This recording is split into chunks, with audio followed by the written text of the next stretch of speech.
you. Welcome back to course Database Management System. So our today's topic is we are going to discuss about numerical based on normalization. So in the last video we discussed about the decomposition. So we have seen how decomposition is being used in case of a normalization. What are these properties are there? We discuss about lossless decomposition, lossy decomposition, and we have seen last property, that is dependency preservation. Now in this video I am going to discuss a numerical based on normalization. So in order to understand how to solve a numerical based on normalization, so there are two things are there in the normalizations numerical. First one is closure of functional dependency and second one is closure of attribute. So in order to calculate closure of functional dependency, you need to follow a set of rules. That rules is called as a Armstrong axioms or inference rule. These rules you need to follow while calculating the closure of functional dependency. In order to calculate the closure of functional dependency, you need to make use of this rule. So for that purpose we are going to discuss this rule, and then we'll see the numerical how to make use of this rule to solve a numerical based on functional dependencies. Okay, so here very first rule is reflexivity rule. So what is reflexivity rule? If beta is a subset of alpha, then alpha tends to beta. Okay, so here we can take an example. We just focus on example instead of maybe the case that while reading this statement you may find it difficult. So directly you can understand the example. Okay, directly you just look on example. So if beta is a subset of A, then we can say that A tends to B. That means A will determine the value of B if B is a subset of A. So this is reflexivity rule.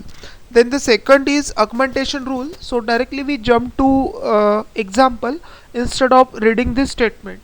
So here you can see if X determines Y, then XZ determines YZ. So in this case what we have done, if X determines Y, so here you are additionally adding one more attribute over here. So here Z is added in this part and Z is also added in the second part. So here what we can read now, XZ determines YZ. So this is what augmentation rule. Then the transitive rule, very well already known to you. X determines Y and Y determines Z. Then you can say that X determines the Z. So this is what a simple transitivity rule which already you know. Then the union rule. So what is union rule? You can just combine the second part of this. So if you know X tends to Y and if X tends to Z, then you can say that X tends to YZ.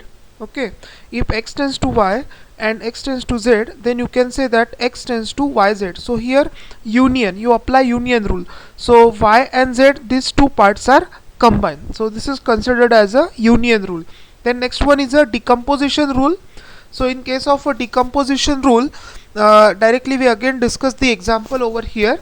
If X tends to YZ, then here we apply decomposition. We can separate it. Then we can say that X tends to Y and X tends to Z. That means both are same. If we are writing X tends to YZ, then you can apply decomposition rule. So here these two terms are being decomposed, and separately it can be read as a X tends to Y and X tends to Z. So this is decomposition rule.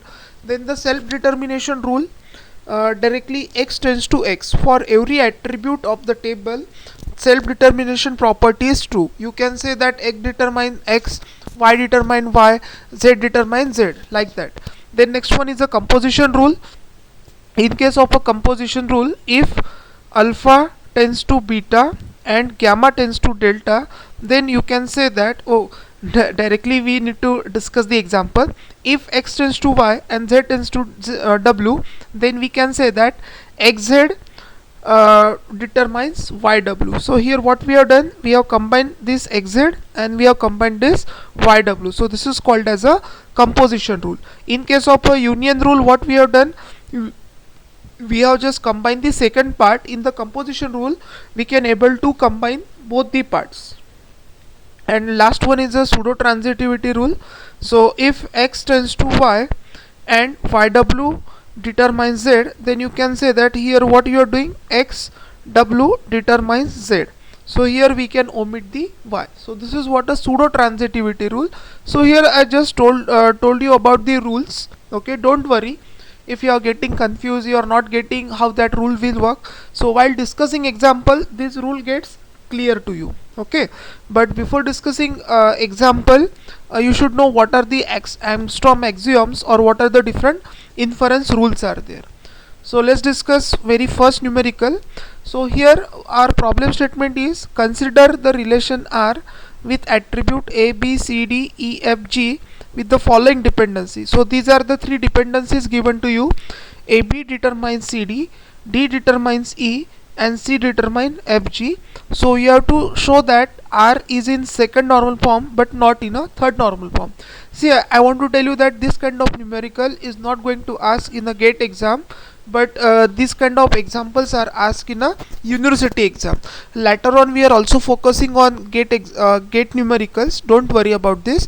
But first of all we need to discuss a numerical based on normalization, which can be asked in your exam. So here what you need to do, show that R, this schema R is in a second normal form but not in a third normal form. So whenever you get such kind of numerical, very first thing that you need to do is you need to identify the candidate key. So what is candidate key? Candidate key is nothing but a minimal super key. But in another way, you already know the concept of key in the database. What is the use of key? Key is used to uniquely identify every tuple of the table. In order to identify every tuple of the table uniquely, we need to make use of a candidate key. Okay, candidate key is useful to identify every row of the table. That is what the use of a candidate key. So first of all, in this kind of numerical, candidate key is that combination of attribute from which every attributes are reachable. Again I am repeating, in case of a numerical, what is a candidate key? Candidate key is such a combination of attribute from which you can identify the value of every other attribute. Okay, so here first of all, and in order to find the candidate key, here we are going to apply closure of functional dependency. Means we need to calculate the closure of functional dependency in order to find the candidate key. So here we apply axiom rules over here. Okay, to find the closure of functional dependency, we need to apply axiom rules. So here we apply axiom rules and try to find what is a candidate key for this. So here we have been given AB tends to CD. So here what we'll do, AB tends to C and AB tends to D, and this is which property we have applied over here. Here we apply decomposition property. If x tends to yz, it means x tends to y and x tends to z. So here what I have done, AB tends to CD is decomposed to AB gives C and AB gives D. This is by using decomposition property. Then as AB tends to D and D tends to E, then AB tends to E, and this is by using what? Transitive property. By transitive property we can say that AB tends to E. Then AB tends to C and D tends to FG. Okay, D tends to C tends to FG. Here by mistake D is there, but actually here C is required. C tends to FG, then you can say that AB tends to FG. So here you can see that if we use the combination of AB, then we can reach up to C, D, E, F, G. Hence we can say that AB is a candidate key for above relation. So in one table multiple candidate key can be there, but here we have found that AB act as a candidate key. So in this case what we need to show, that this relation is in a second normal form but not in a third normal form. So for that purpose you need to recall what are the conditions in a second normal form. That partial dependency should not be there. So let me check first whether partial dependency exists here or not. So in this case my primary key is formed with a attribute AB. That means in this case there should not be any partial dependency. So how to identify whether partial dependency is there or not? So there should not be any functional dependency where only A is determining the value of non-key attribute.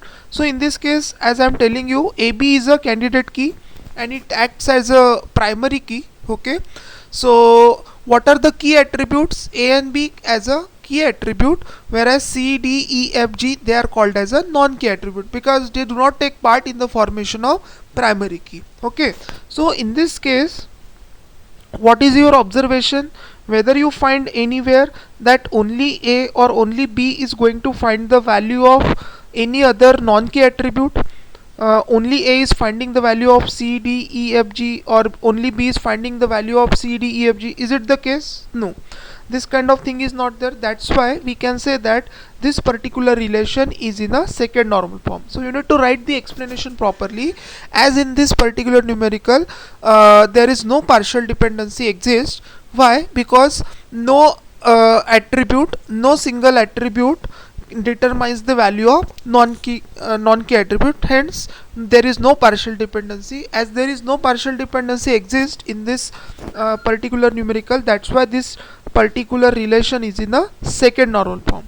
Now you have to justify that why it should not be in a third normal form. So again, what are the key attributes? A and B called as a key attribute, whereas C, D, E, F, G non-key attribute. And what is the condition in third normal form? That transitive dependency should not be there. And one more tip I have given at that time of third normal form, how to identify whether transitive dependency is there in the numerical or not. You need to check whether one non-key attribute is finding the value of another non-key attribute or not. So in this case I need to check, yes, D is a non-key attribute and E is also non-key attribute. So one non-key attribute is finding the value of another non-key attribute. Hence in this particular numerical there exists transitive dependency, and suppose there exists transitive dependency, that means it is not in a third normal form. So in this way I have proved that this particular relation is in a second normal form but not in a third normal form. So I hope you understand how to solve this kind of numerical. Let's discuss another numerical. Now see here, you have been given a relation. Consider relation R with these 5 attributes and set of functional dependencies are given to you, and you need to identify what is the highest normal form for this relation and you need to justify why. Suppose you are saying that this is in a second normal form, then you have to give justification why this should be in a second normal form. Okay, so as I told you earlier, very first thing is what we need to find the candidate key for given relation, and in one table or for one relation multiple candidate key can be there. So again what we'll do, we try to apply axiom rules and try to find the such a combination of attribute from which all other attributes are reachable. Okay, so here AB gives C, so we can say that AB gives C and AB gives G. Here we apply decomposition property, then AB gives C and C gives D, so we can say that AB gives D by transitive property. So from this we can say that AB is a candidate key because from AB C is reachable, from AB D is reachable, as well as from AB E is also reachable. So in this way I can use a combination of AB as a key from which all other attributes are reachable. So here I can say that AB is a candidate key. Now I need to check what is the highest normal form. So by default all the relation are in a second normal form. Now I have to check for second normal form. So in second normal, by default every relation is in a first normal form. Now I have to check whether given relation is in a second normal form or not. And for second normal form, what is the necessary condition? Partial dependency should not be there. And in this case I need to check whether only A or only B is going to find the value of non-key attribute. So in this case what is key attribute and what are non-key attribute? A and B is a key attribute where C, D is a non-key attribute. So here do you find anything that only A is finding the value of C, D or E, or only B is finding the value of C, D? Whether you find any dependency over here? No. That's why there is no partial dependency. As there is no partial dependency exists, we can say that this relation is in a second normal form.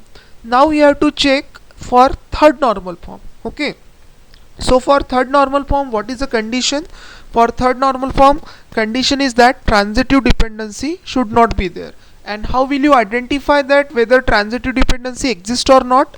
You need to check that whether one non-key attribute is going to find the value of other non-key attribute. Do you find here? Yes, I can find over here. C is a non-key attribute and D is also non-key attribute. So here one non-key attribute is finding the value of another non-key attribute. Hence I can say that here there exists transitive dependency, and as there exists transitive dependency, this relation is not in a third normal form.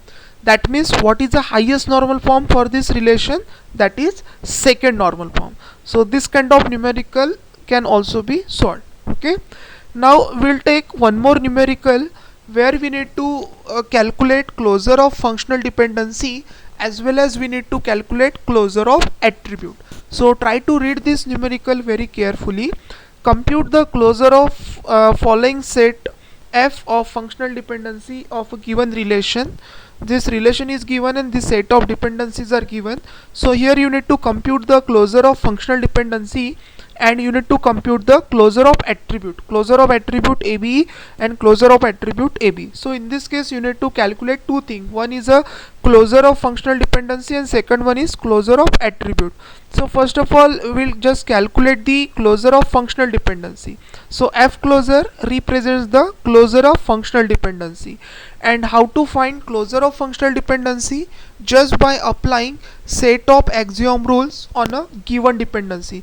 These are four are given dependency on which I am going to apply inference rule, or you can say axiom rules, so that I can able to find closure of functional dependency. So here I can say A gives B C. So here I will apply decomposition rule. So A gives B and A gives C. So in this particular dependency I have applied decomposition rule. Then as A gives B, from here I obtain this A gives B and B gives D, hence we can say that A gives D.